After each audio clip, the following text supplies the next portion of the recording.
ये सारी बातें जो मैं करने वाला हूं ये काल्पनिक नहीं है, ये सच्ची घटना पर आधारित है, जो घटनाएं मेरे जीवन में बीती हुई हैं और मेरे लाइफ एक्सपीरियंसेस से मैंने सीखी हैं। अगर इनका आपके वास्तविक जीवन से कोई संयोग नहीं है तो संयोग बिठाओ और खुद को अपस्किल कर लो।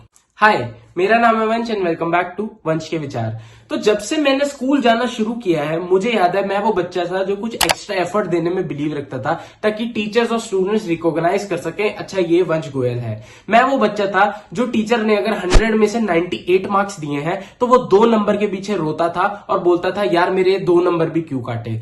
वो बच्चे नहीं होते जिनसे तुम बोलते हो अरे भाई पेपर की कितनी तैयारी करी, अरे मैं तो कुछ पढ़ के नहीं आया और 4 रिवीजन मार के आते थे। हाँ, वो टॉपर वाला बच्चा मैं ही था।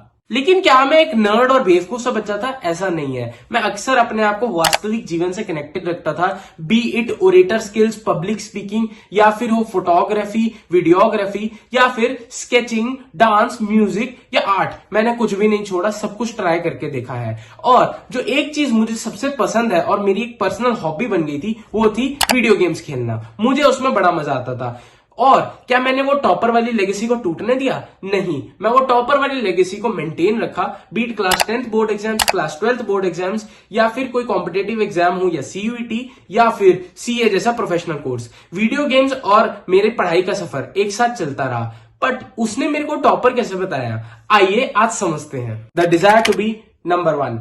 अगर आपने PUBG, free fire, call of duty या बीजीएमआई जैसी कोई गेम खेली होगी तो आपको पता होगा विनर विनर चिकन डिनर की फीलिंग कैसी होती है। वो लास्ट मैन स्टैंडिंग बनना, हैशटैग फर्स्ट आना, अपने स्क्वाड के साथ एक अलग ही लेवल की जीत होती है। उतनी खुशी तो शायद 100 में से 100 नंबर आ जाए पेपर में तब भी नहीं आती जब वो गेम जीतने के बाद, रैंक मोड जीतने के बाद आती है। तो मेरे को भी बड़ा मजा आता था उसमें। जब हम ये गेम खेलते हैं तो हमारे मन पे सिर्फ एक ही धुन सवार होती है कि हमें वो लास्ट मैन स्टैंडिंग बनना है और उसके लिए हम सारी कोशिश जो पॉसिबल हो सकती है वो करते हैं। अच्छी से अच्छी जगह पे मैप पे उतरना से लेकर अच्छी से अच्छी सप्लाईज लेना, अपने टीम मेंबर्स के साथ कोऑर्डिनेट करना, सेफ जोन की तरफ भागते रहना और भैया एक दूसरे को रिवाइव देना और एयर ड्रॉप लूटना। ये सब कुछ सबने किया ही होगा। तो बड़ा मजा आता है इन सब चीजों को करने में एंड हैशटैग नंबर 1 बनने में तो अलग ही मजा फील आ जाती है। तो मैंने सेम चीज देखी कि अगर हम अपनी पढ़ाई में अप्लाई करें तो मुझे वहां पे भी अगर फीलिंग मिल जाए क्लास में वो टॉपर बनने की, वो लास्ट मैन या वो पर्सन बनने की, यार ये हैशटैग 1 है, हमें इसके जैसा बनना है, तो वो फीलिंग भी एक अलग ही लेवल की होगी। तो उसके लिए मैं भी पूरी अच्छी से प्रिपरेशन करता था। क्या कि अच्छी से अच्छी किताबें अपने पास रख लूं, अच्छे से अच्छा टाइम अपना डिवोट करूं, क्योंकि अगर आपने देखा हो इन सब गेम्स की लिमिट कम से कम 30 से 45 मिनट्स तो जाती है। तो सेम टाइम अगर मैं अपनी पढ़ाई को ज्यादा दूं तो वो डेफिनेटली मेरे को हेल्प करेगा। मैं ये नहीं कह रहा कि सारा टाइम ही पढ़ाई को दे दो, गेम को ना दो, बट अगर हम गेम को 1 या 2 पे लिमिट करके उसी तरह हम कॉन्टेक्स्ट को समझते हुए हम उतना ही टाइम अपनी पढ़ाई को दें, अपने आप को एक अच्छी सप्लाईज, अच्छे इन्वायरमेंट में रखें। देखा है ना हम कैसे हेडफोन्स पहन के बढ़िया से इन गेम्स को खेलते हैं। तो हम अच्छी से अच्छी सप्लाईज लूटें, यानी अच्छे से अच्छा मटेरियल रखें, अपने आप को एक अच्छे स्टडी टेबल पे बैठ के पढ़ाई करें, तो वो डेफिनेटली मुझे वहां पे भी क्लास में भी नंबर 1 बना देगा। तो उस चीज का मैंने फायदा उठाया और उस डोपामिन रश को अपने बेटरमेंट के लिए इस्तेमाल किया। Patience and persistence. I am sure हेडे, माइनक्राफ्ट या फिर क्लैश ऑफ क्लैंस वाली गेम्स तो आपने जरूर खेली होंगी। ये गेम्स असल में हमें सिखाती क्या है? फार्मिंग होती है इनमें, आराम होता है इन गेम में, बट ये जो चीज हमें सिखाती है दैट इज पेशेंस, मतलब शांति। हम कैसे अपने माइंड को फ्री कर सकते हैं, क्योंकि टाउन हॉल 1 से लेकर 13 तक एक दिन में नहीं जाया जा सकता। इट टेक्स इयर्स ऑफ मेहनत, इवन इन रियल लाइफ के इयर्स। और माइनक्राफ्ट जैसी गेम जो पता है लग ही जाते हैं भाई 4-5 घंटे, कब खेलते खेलते पता ही नहीं लगा, वो हमें सिखाती है पेशेंस, कि हमें आराम से ठंड रख के धीरे धीरे प्रैक्टिस करनी चाहिए। सेम चीज मैंने अप्लाई करी, देखा कि अगर मैं अपनी पढ़ाई में अप्लाई करूं तो कि मैं आराम आराम से चीजों को टाइम देके पढ़ाई करूं और पेशेंस रखूं कि थ्योरी सब्जेक्ट है यार, मेरे से थ्योरी एक बारी में याद नहीं होती, किसी से भी नहीं होती है। एसएसटी जैसे सब्जेक्ट तो भैया डर ही लगता था, बट उनको पेशेंस रख के धीरे धीरे पढ़ाई करके, जैसे मैं फार्मिंग कर रहा हूं माइनक्राफ्ट में, हेडे में भैया गायों को पाल रहा हूं, ये कर रहा हूं वो कर रहा हूं, सेम चीज मैं अपनी पढ़ाई में करता था। मैं अपने थ्योरी सब्जेक्ट्स को पाल रहा हूं और उन पे अपना टाइम डिवोट कर रहा हूं, और प्रैक्टिकल सब्जेक्ट्स के लिए प्रैक्टिस करना, अब मेहनत करना। जैसे वहां ऑर्डर्स कंप्लीट करने में आपको एक अलग ही लेवल की रश मिलती है ना, सिमिलरली यहाँ पे प्रैक्टिकल के क्वेश्चंस करने में मैं जो रश लेता था उसमें मेरे को अलग ही लेवल का मजा आता था, और वो चीज मेरे द्वारा से एक अच्छे लेवल में मेरे को काम आई और मेरे को एक टॉपर बनाया। और वो चीजें सीखी कहां से? भैया वीडियो गेम से ही तो सीखी। Consistency and process. अगर आपने देखा हो, अगर हम गेम्स देखें like temple run and Subway surfers, in games का कोई एंड नहीं होता, ये बस चलती ही जाती हैं। Similarly is our life and studies, वो बस चलती ही जाती हैं, कभी खत्म नहीं होती यार। कभी क्लास फर्स्ट में थे और कभी क्लास 10th में, आज किसी कॉम्पिटेटिव एग्जाम की तैयारी कर रहे हैं और लाइफ में आगे एक प्रोफेशनल कोर्स या उसके बाद भी बिजनेस रन करेंगे या कुछ ऐसा करेंगे। तो life also keeps on going on. तो इस गेम में हमें डोपामिन रश असल में देता क्या है? हमारी एडवांसमेंट्स, हमारी अचीवमेंट्स, कि हम पहले अगर 100वें मीटर तक गए थे या 200वें मीटर तक गए थे, अब हम कितने मीटर तक जा पा रहे हैं खुद को लेकर। और हम जैसे जैसे आगे जा रहे हैं, हमारा जो कैरेक्टर्स हैं वो डेवलप हो ही जा रहे हैं। सिमिलरली मैंने देखा हम भी डेवलप हो ही जा रहे हैं। शायद 10th में जितना हम प्रेशर हैंडल करते थे, उससे ज्यादा प्रेशर आज हम हैंडल कर पा रहे हैं। तो सिमिलरली हमारी कैपेबिलिटी टू प्रेशर हैंडल वो बढ़ जाती है और हमारी जो प्रॉब्लम सॉल्विंग स्किल्स हैं वो भी बढ़ जाती हैं, और जो कैरेक्टर एडवांसमेंट है वो हमें एक अलग लेवल का डोपामिन रश देती है कि we should continue and do better in life by performing our duties well. Stress buster with friends. Games जब मैं खेलता था तो मेरा एक फिक्स वो रहता था कि हम लोग डिस्कॉर्ड पे एक सर्वर बनाते थे और मैं अपने दोस्तों के साथ गेम खेलता था। ग्रेजुअली दोस्त बदलते गए, कभी वो स्कूल फ्रेंड्स होते थे, देन कॉलेज फ्रेंड्स हो गए, एंड ऐसे ही सफर चलता रहा। कहीं कहीं तो मेरे साथ ऐसे दोस्त थे जो सिर्फ मुझे गेम में मिलते थे, मैं गेम उनके साथ खेलता था और देन हमारा कोई नाता रिश्ता नहीं है, वो किसी और कोने में बैठे इंडिया के और मैं किसी और कोने में, बट हम गेम खेलने इकट्ठे आते थे और इकट्ठे एक स्क्वाड की तरह काम करते थे।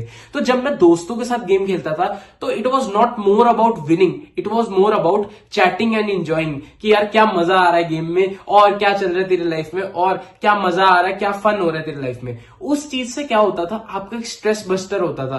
पूरे दिन का जो भी स्ट्रेस था वो खत्म हो जाता था और गेम खेलने में जो मजा आता था वो डबल हो जाता था। तो आई यूज दिस सेम चीज इन माई लाइफ। जो लोग आपको लगता है कि आपको पढ़ाई के लिए मोटिवेट करते हैं, उन लोगों के साथ एसोसिएशन रखो और स्टडी उनके साथ करो। Find a study companion, find a mentor like me. अगर आपको लगता है कि हमें चाहिए यार कोई बता दे कि भैया कब पढ़ना है, कैसे पढ़ना है, क्या पढ़ना है, भैया बैठा है ना, मैसेज कर ले, नीचे टेलीग्राम पे लिंक दे रखा है। ये तो हो गई प्रमोशन की बात, बट रियलिटी में बता रहा हूं, associate yourself with good people and good friends who keep yourself motivated. जो आपको हर बार ये ना बोले कि यार क्या कर रहा है तू, छोड़ ये सब ना कर, या फिर जो आपको मोटिवेटेड रखे और साथ में आपको ब्रेक्स लेने पे एम्पली बोलने कि यार चल अब इतनी पढ़ाई होगी, थोड़ी देर एंजॉय कर लेते हैं, थोड़ी देर गाने सुन लेते हैं, थोड़ी देर भैया गेम खेल लेते हैं। ऐसे दोस्तों को साथ बनाइए जो खुद की प्रोडक्टिविटी के साथ आपकी प्रोडक्टिविटी को भी इंक्रीज कर दें। Negative side. अब जैसे कॉइन के दो पहलू होते हैं, वैसे ही वीडियो गेम्स खेलने के काफी सारे नुकसान भी होते हैं। बट मेरी लाइफ में वो नुकसान कैसे नहीं लगे और मैं टॉपर कैसे बना रहा, this was the reason that I kept themselves limited time. मतलब मैं अपनी वीडियो गेम्स जब भी खेलता था, मेरा उनका टाइम फिक्स्ड होता था अपने शेड्यूल में कि मैं गेम को इतने बजे, या फिर मैं क्या करता था, generally I used to find कि यार डिनर के बाद 1 गेम 2 गेम अपने दोस्तों के साथ ही लगा ली, कि उनके साथ बात भी हो गई और 1 या 2 गेम खेल ली, और 1 या 2 गेम खेलने के बाद बस it was enough. During my 10th 12th मैं तो रोज ही खेलता था, but when I chose from the CA curriculum, मैं तब क्या करता था, I used to play the game, and जब मैं वो गेम खेलता था मेरा फिक्स होता था कि मैं सैटरडे नाइट्स को वो गेम खेलूंगा और बाकी टाइम वो गेम को छूंगा भी नहीं। और जनरली हमें क्या होता है, हम जब वो गेम रोज खेलते हैं हमें उसकी एडिक्शन हो जाती है। उस गेम की एडिक्शन से कैसे बचा जा सकता है, that is the main reason. Addiction से बचने के लिए मैं क्या करता था, मैं गेम को एक दूसरे मोबाइल फोन में इंस्टॉल करके रखता था, या तो किसी मम्मी पापा के मोबाइल फोन में इंस्टॉल करके रखता था, या फिर मैं गेम पे कोई ऐप लॉक लगा देता था या गेम को अनइंस्टॉल कर देता था कि जब खेलने का मन हो तब इंस्टॉल कर लिया, खेल के अनइंस्टॉल कर लिया। इससे मैं उसकी एडिक्शन से दूर रहता था। और दूसरी चीज क्या होती है, जब हम गेम खेलते हैं ना, अक्सर हम यूट्यूब पे स्ट्रीमर्स को देखना चालू कर देते हैं जो वो गेम खेल रहे हैं। और ये शौक मुझे भी है, मिस्टर बीस्ट गेमिंग से लेकर ट्रिगर्ड इंसान, लाइव इंसान, मिथपैट, सबकी गेमिंग वीडियोस मैंने देख रखी हैं। अज्जू भाई का मैं भी फैन हूं, बट मैं उसको मैनेज कैसे करता था, what I used to do is, मैं उनको खाने के वक्त देखता था, या फिर जब मैं फ्री होता था, फ्री टाइम पे मैं उन गेम के वीडियोस को देखता था, जिससे मेरा ये होता था कि अच्छा एडवांसमेंट्स कैसे होती हैं गेम में, मैं अपने आप को कैसे बढ़िया कर सकता हूं, और साथ में मैं सीखता था उनसे कि अच्छा और बेटर कैसे गेम खेल सकते हैं, एंड सेम चीज अप्लाई भी करता था, बट उन चीजों का लिमिट करके, सेकंड ब्रेक्स को मैनेज करके। ऐसा नहीं था कि पढ़ाई करी फिर थोड़ी देर बाद गेम खेल ली, ऐसा नहीं करना, क्योंकि क्या होता है फिर हम लोग गेम खेलते ही जाते हैं और कब हमारे 3 से 4 बार मतलब घंटे बीत जाते हैं हमें पता नहीं लगता। Manage manage your breaks, manage your games, और फिर देखना कैसे वो आपकी लाइफ को 2x कर देती है, प्रोडक्टिफाई कर देती है।